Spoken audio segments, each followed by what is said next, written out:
Hello विद्यार्थी मित्रांनो, आपल्याला आज आपण डिस्कस करणार आहोत नवोदय प्रवेशमध्ये आपल्याला नियम व अटी काय राहतात, म्हणजे ॲडमिशन घेताना त्यांचे रूल कसे राहतात, त्यांची ॲडमिशन प्रोसेस कशी राहते, ग्रामीणला किती घेतात, शहरीचं किती आपल्या टक्केवारी राहते, मुलांचं रिझर्वेशन किती, मुलींचं किती, सगळ्याचं रिझर्वेशन पाहणार आहोत आणि याची प्रोसिजर पाहणार आहे, काय काय डॉक्युमेंट लागतात काय नाही ते सगळं आपण आज डिस्कस करणार आहोत। याच्यामध्ये नवोदय आपला पहिली अट अशी राहते की तो विद्यार्थी जो आहे तो त्याच जिल्ह्याचा असला पाहिजे।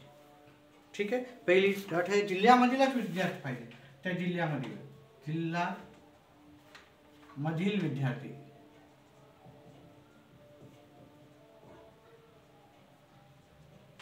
पहिले काय व्हायचं की वेगवेगळ्या जिल्ह्याचे विद्यार्थी पण काय करायचे, इकडचे तिकडचे सगळीकडेच लागायचे, सेंट्रलाइज होतं। आता तसं राहिलं नाही, त्या जिल्ह्यामधला विद्यार्थी त्या जिल्ह्यामध्येच लागेल। दुसरी अट अशी आहे याच्यामध्ये, त्याचं वय 10 ते 12 वय मध्येच असावं। ठीक आहे, वय काय असावं, 10 ते 12 मध्येच असावं।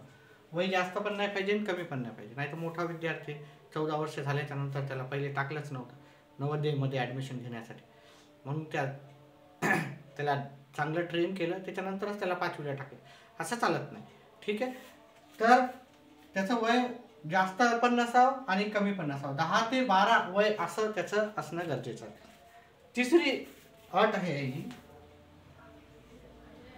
की तो 5वी पास होणं गरजेचं आहे। पहा, तुम्ही नवोदय परीक्षा दिली, तुम्हाला मार्क पडले 97-98%, 95% मार्क, आणि तुम्ही सिलेक्शन झाले, आणि त्यावेळेस तुम्ही काय केलं, 5वीची परीक्षा दिली नाही। ठीक आहे, माझा नवोदयला नंबर लागणार म्हणून परीक्षा दिली नाही, पासच झाली नाही, तर तुम्हाला नवोदयमध्ये ॲडमिशन मिळणार नाही। म्हणजे पहिली कंडिशन आहे तुम्ही त्या जिल्ह्यामधला पाहिजे, म्हणजे त्या जिल्ह्यामध्येच लागेल, दुसऱ्या जिल्ह्यामध्ये कमी टक्केवारीवर नंबर लागायला म्हणून तुम्ही त्या जिल्ह्यामध्ये जाऊ शकत नाही। दुसरी अट म्हणजे तुमचं वय 10 ते 12 वयच असावं, वय वर्ष 10 ते 12 असावं। ठीक आहे, वय काय असणं। तिसरी अट काय सांगितलं मी तुम्हाला की 5वी पास होणं गरजेचं आहे, ते तर आपल्याला सगळ्यालाच माहिती आहे। चौथा आहे की 5वी पास होणं गरजेचं आहे, पण ते फक्त सरकार मान्य शाळेत, नाही मी कोणत्या तरी शाळेत चालू तिथं माहीतच नाही। ठीक आहे, ती शाळाच कोणाला माहिती नाही। ठीक आहे, तशा शाळेमध्ये नाही, ती शाळा फक्त नुसतंच शाळा आहे, पण शाळा नाहीच। ठीक आहे, फक्त ती गव्हर्नमेंट मान्य पाहिजे, अनुदानित असो की विना अनुदानित असो, म्हणजे गव्हर्नमेंटनं त्याला मान्यता दिली पाहिजे, नाहीतर फक्त कुणीतरी शाळा सुरू केली म्हणून तिथे जायचं नाही आहे। म्हणजे ती तिसरी अट आहे, गव्हर्नमेंट मान्य, गव्हर्नमेंटची शाळा, स्कूल ॲफिलिएटेड, म्हणजे गव्हर्नमेंट मान्य। ठीक आहे, चौथा जी अट आहे आपली इथं आहे की झाल्या 3-4 झाल्यात आपल्यासाठी। ठीक आहे, 5वी पास होणं एक तिसरी अट होती। त्याच्यानंतर विद्यार्थीला बघा, तुम्ही 3री 4थी 5वी पास होऊन आले, तुम्हाला 6वीला ॲडमिशन घेण्यासाठीच तुम्हाला नवोदयला ॲडमिशन, ते तर आपल्याला सगळ्यालाच माहिती आहे, त्याच्यामुळे ते आपण डिस्कस न करता आपण पुढची अट पाहू। म्हणजे आपल्याला सगळ्याला 6वीला ॲडमिशन घेण्यासाठी, नाही तर सर मला 5वीला घ्यायचं नाही तर 7वीला घ्यायचं, तसं नाही, तुम्हाला 6वीला ॲडमिशन घेण्यासाठीच तिथं भेटेल।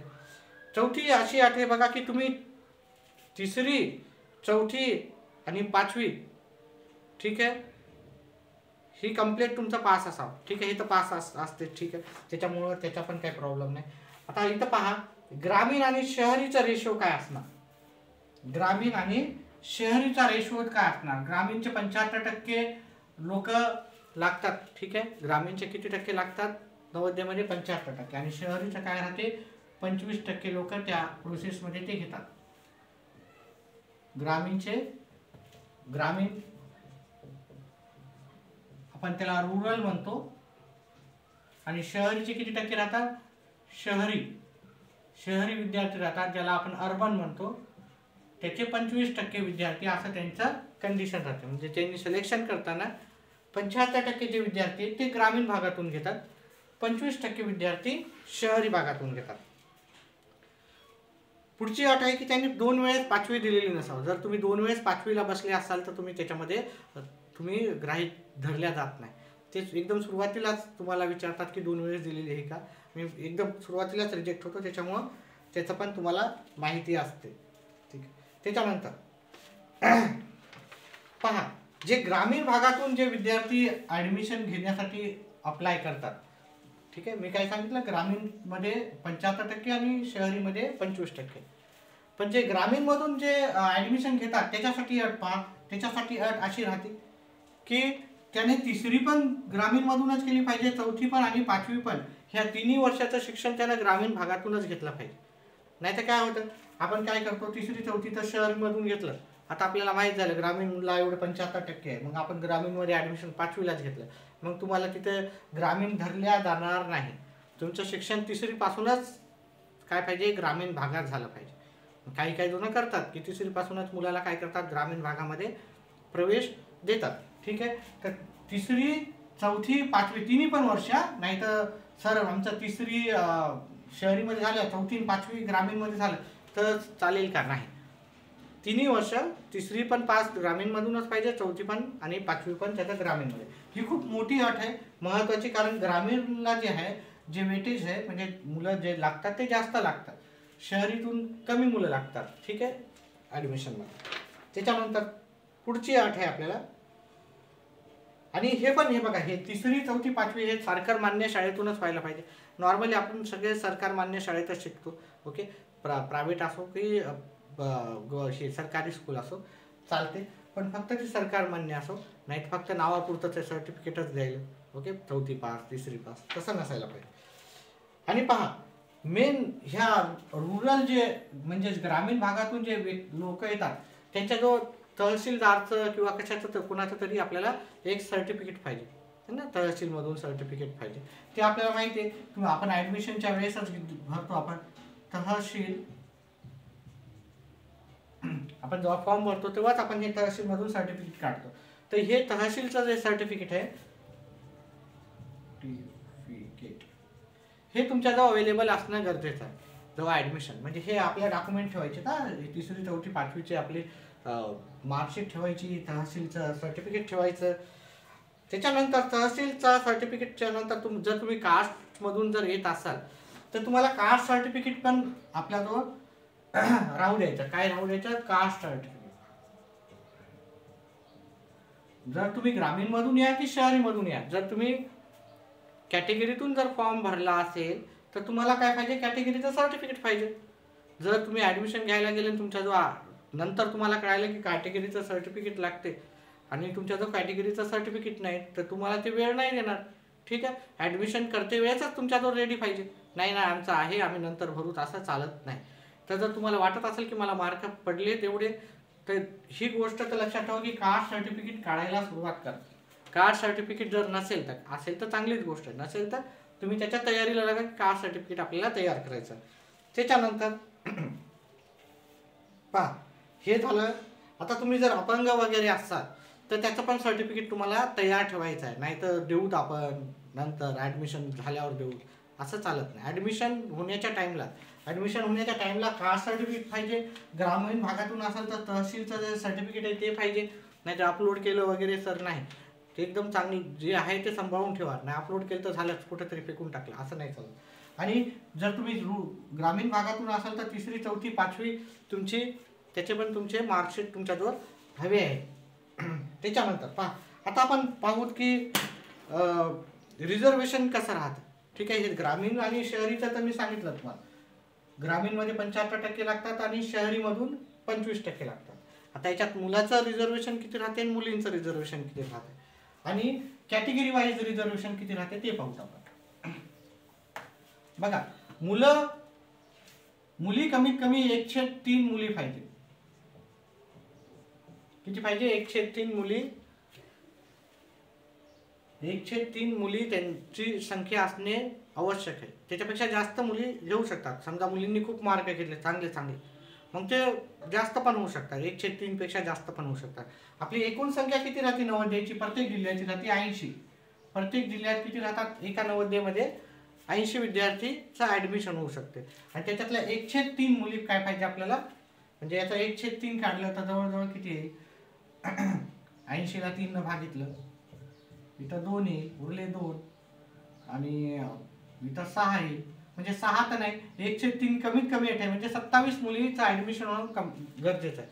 आता 27 पेक्षा जास्त पण लागू शकतात, मुलींनी मार्क चांगले घेतले मुलांपेक्षा तर 28 पण होऊ शकतात, 30 पण होऊ शकतात, 35 पण होऊ शकतात, 40 पण होऊ शकतात, पण कमीत कमी 27 मुलं जे त्यांचं ॲडमिशन ते करून घेतात.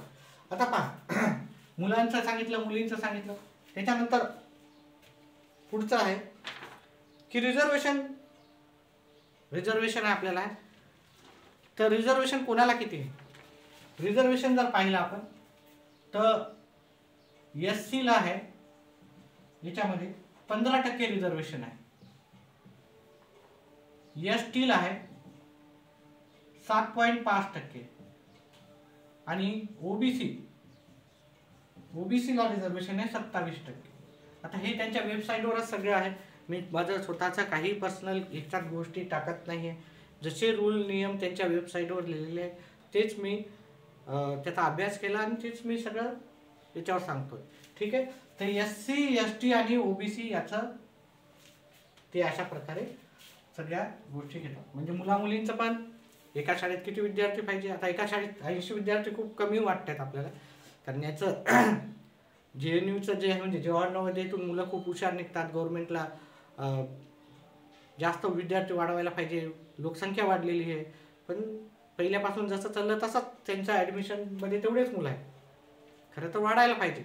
ते 180च्या जागी 120 सहज करू शकतात, कारण विद्यार्थी जर चांगले निघत असेल, भविष्य भारताचं चांगलं असेल तर आपल्याला विद्यार्थी संख्या वाढवायला काय हरकतच नाही. किंवा एक जिल्ह्यामध्ये एक नवोदयाऐवजी तुम्ही प्रत्येक जिल्ह्यात 2 नवोदय पण देऊ शकतात, प्रत्येक तालुक्याला पण देऊ शकतात. कारण विद्यार्थी चांगले निघाले, भारताचं भविष्य चांगलं निघालं तर वाढवायला पाहिजे गव्हर्नमेंटनं. तो वेगळा विषय आहे, असो, ठीक आहे. पण याच्यानुसार तुम्हाला रिझर्वेशनमध्ये कॅटेगरी राहते. अजून काही गोष्टीची माहिती पाहिजे असेल तर, डाऊट असतील तर तुम्ही मला कमेंट करून विचारू शकता. बरेच जण व्हिडिओ पाहतात पण सबस्क्राईब करत नाही. भरपूर आम्ही माहिती गोळा करून त्याला वेळ द्यावा लागतो, वेबसाईटवर जावं लागते, माहिती गोळा करून आम्ही खूप वेळ जातो.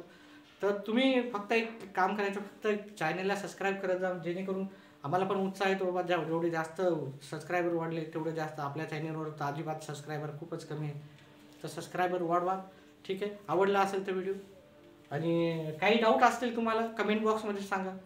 आणि याच्यामध्ये पहा, लक्षात ठेवा की जे पण आपल्याला ॲडमिशनला जी कट ऑफ आहे, ठीक आहे, कट ऑफ मी तुम्हाला आधीच सांगितलेली आहे दुसऱ्या व्हिडिओमध्ये. कट ऑफ जर तुम्हाला 85 किंवा 80 मार्काच्या वरी असतील तर तुम्ही गृहीत धरू शकता की तुमचा नंबर लागू शकतो. ठीक आहे, नंबर लागू शकतो, त्यानुसार तुम्ही तयारी ठेवा. कमी वर पण जाऊ शकते, टक्केवारी जास्तवर पण जाऊ शकते, पण 80 कमीत कमी मार्क असेल तर तुम्ही तयारी ठेवत राहा. नाहीतर नाही 80ला लागणारच नाही, 85ला लागणारच नाही, मग काय होते, काही जण तयारीच नाही ठेवत डॉक्युमेंटची. मग त्याच्यामुळे एखाद्याचा नंबर लागलेला राहतो, पण काय होते, डॉक्युमेंट तयार नसल्यामुळे त्याचं सगळं तसंच राहतं. त्याच्यामुळे तसं करू नका. तुमचे कास्ट सर्टिफिकेट आहे, तुमचं एखादं डिसेबल आहे, रुरल म्हणजे तहसीलचं सर्टिफिकेट आहे, ते पण आपल्याजवळ सोबत असणं गरजेचं आहे, जर ग्रामीण भागातून असेल तर. अजून एक गोष्ट आहे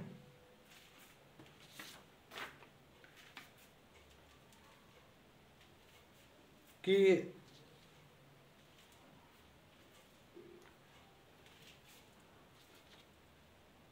पहा, याच्यामध्ये जे JNUला बसतात त्यांचं जे एज्युकेशन आहे खूपच चांगल्या क्वालिटीचं असते. त्याच्यामुळे याला जर नंबर लागला असेल तर तुम्ही अवॉइड करू नका. नंबर लागला असेल तर नक्कीच तिथं पाठवा, कारण यांचं हे जे शिकवणी राहते खूपच उच्च दर्जाची राहते, चांगलं राहते. सगळं ते तुम्हाला तिथं सगळ्या गोष्टी शिकवतात.